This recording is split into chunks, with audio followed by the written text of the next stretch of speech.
Alrighty, guys, let's talk episode 5 of Dune Prophecy. Just like always, even though this is the second to last episode, doesn't mean anything's going to change on the Access Blockbusters Pod. This is going to be a full spoiler discussion for Dune Prophecy episode 5. So if you have not seen episode 5, just make sure to save this segment, save the podcast, save this video for later once you have, and then come back and join us as we talk all things spoilers for Dune Prophecy. And this episode in particular has some spoilers in it.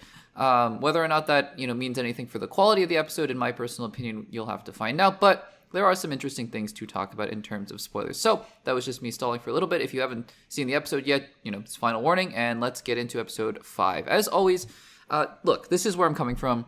We're doing Prophecy because I think it's important, as always, to set up some context. Even if you've been on, been a part of the channel before, just kind of a helpful reminder for where I've been coming from. So I've been a big fan of the Dune books. I read Dune and Dune Messiah. I, really enjoyed Dune Part 1, Dune Part 2. Really excited for Dune Messiah or Dune Part 3, whatever they're going to call it. And I was excited for the show. And the show started, episodes 1 and 2, I thought were, really good, solid build-up episodes that could have led to a really solid, grand story that they had going on for them. Unfortunately, I think then came the restraints of this is a 6-episode series, and even though each episode is an hour long, which is, nothing, or the MCU for comparison is, their 6-episode series, nothing compared to the amount of screen time that we get with these characters. And yet, it feels like there were 8 episodes worth of story. There was 8 episodes worth of story packed into 6 episodes because the last 2 episodes have felt very, very choppy. And I think the amount of subplots that they're introducing with, at the end of the last episode, and I have to admit, I'm going to say this up front here, I've misspoken a few times. I don't want to say misspoken because I've made assertions just based on things that I thought I saw, and it turns out that those things aren't true. So, for example, I talked a lot in the episode 3 spoiler discussion of, Ori Atreides is Vorian, because my mind just kind of made the leap of, oh, duh, like that's why it makes sense that his name is Ori and then Vorian. It turns out I did some research into the Dune lore. That's not true at all. Ori and Vorian are 2 different characters, as an example. So that's something that my mind just jumped to that is completely not true. The other thing was, at the end of the last episode, I was like, who in the world is that shapeshifter? And maybe I was, just too eager to start recording this segment or whatever. But it turns out, yeah, it's Theodosia. So, and like things like that. And I don't want to say it's completely not my fault because I'm sure I'm just, I'm not seeing some things here and there, and that's on me. But I also think that it is a function of the show that a lot of things just happen, and you're kind of meant to be like, oh, am I supposed to know what's going on, or is this intentionally being kept from me, et cetera, et cetera. And so we head into episode 5.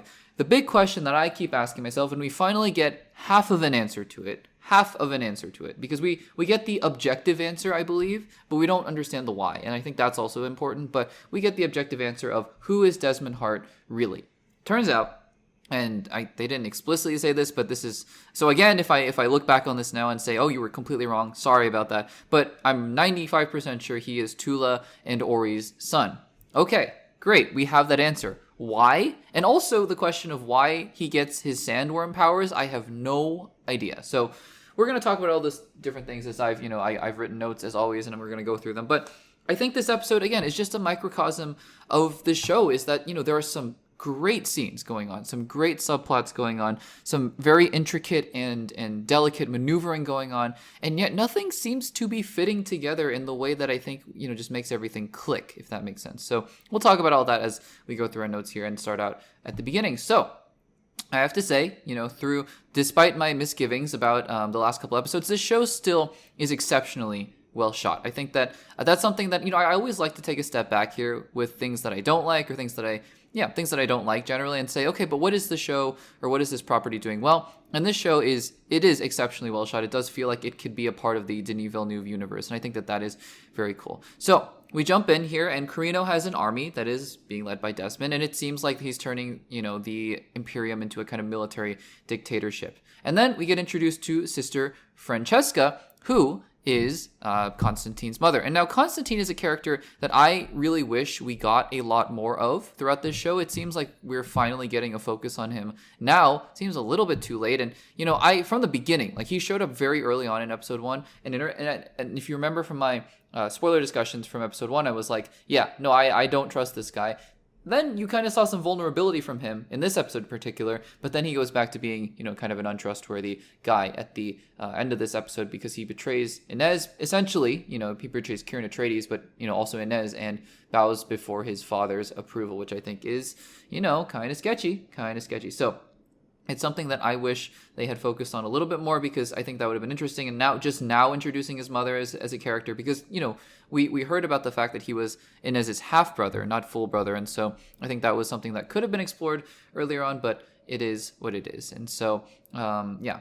And so then we get now back to Wallach 9 and we go back to Sister Jen, who is that young acolyte. And the interesting thing, what's another thing that's just not explained in this episode but brought up again is why Sister Jen is not having these same dreams that everyone else seems to be having here. And the other thing I'm curious about is what Tula's obsession with Lila is really. Other than just, Tula being a generally good person, I think in the show she's seen more like most as the character who is not necessarily, she's doing some questionable things, but it seems like out of all the characters, she's doing these questionable things out of more genuine motives. But it's interesting what her obsession is with Lila, other than just the fact that she wants to save her life. But there seems to be some more there that, is not fully being explored here.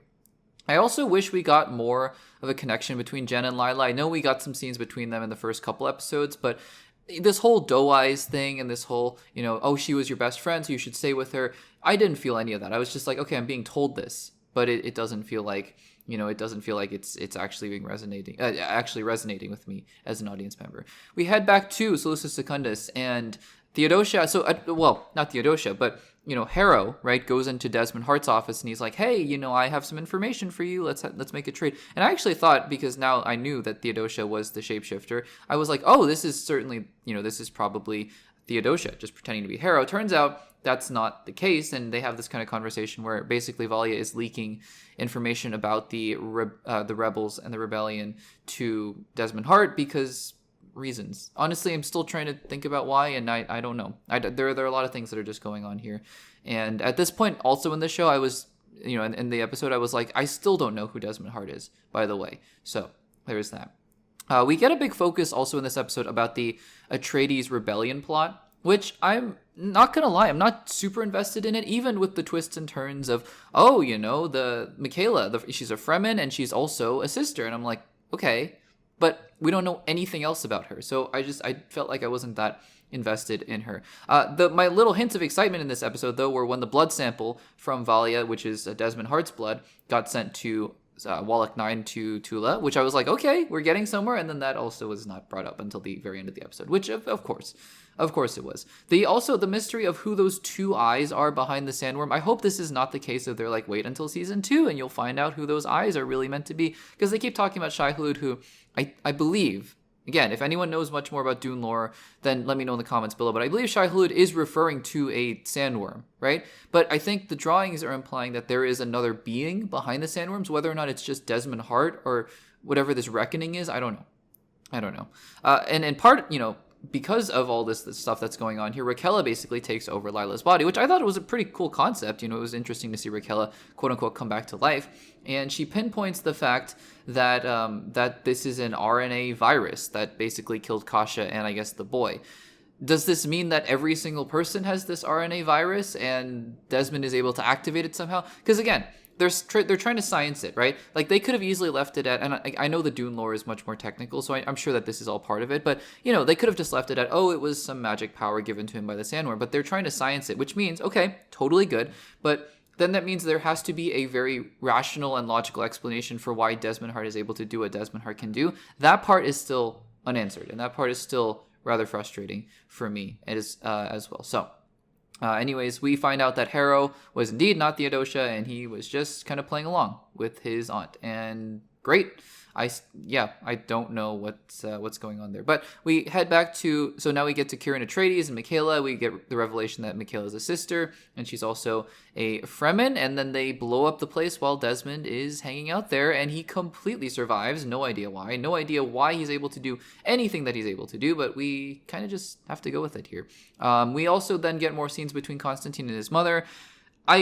Again, nothing uninteresting about this. This is fine. This is all well and good. I just wish that we had gotten this earlier, and this feels like another subplot. This feels just like another subplot. And he also asks his mother what his purpose is, and his mother's like, your purpose is to protect your half sister Inez. And I'm like, okay, that's great and all, and obviously he does a terrible job of that later on in this episode, but it just none of it feels set up. It just kind of feels like we're being told things when we're supposed to be told things, and it doesn't feel like everything's being paced well, if that makes sense. I think pacing is really the biggest weakness of the show for me.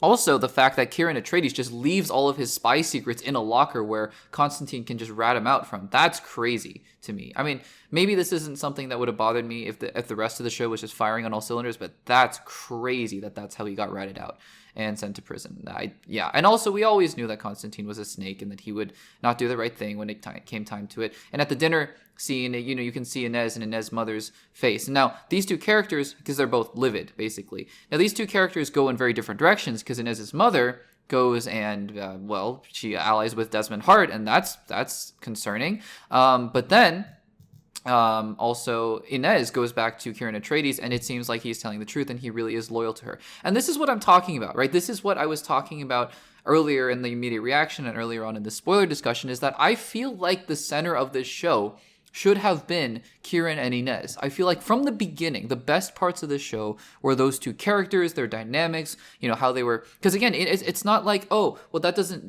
that would take away the focus from the Sisterhood. No, because the first episode sets up the fact that Inez was going to be trained under the Sisterhood. So you could have had these two characters be a part of the main story, like the A story, while also having the Sisterhood involved. And instead, I don't know why they didn't focus on this. And I know that they're trying to adhere to Dune lore. I did some research, and apparently a lot of the events of this story are based on one of the books that Frank Herbert's son wrote, which is okay.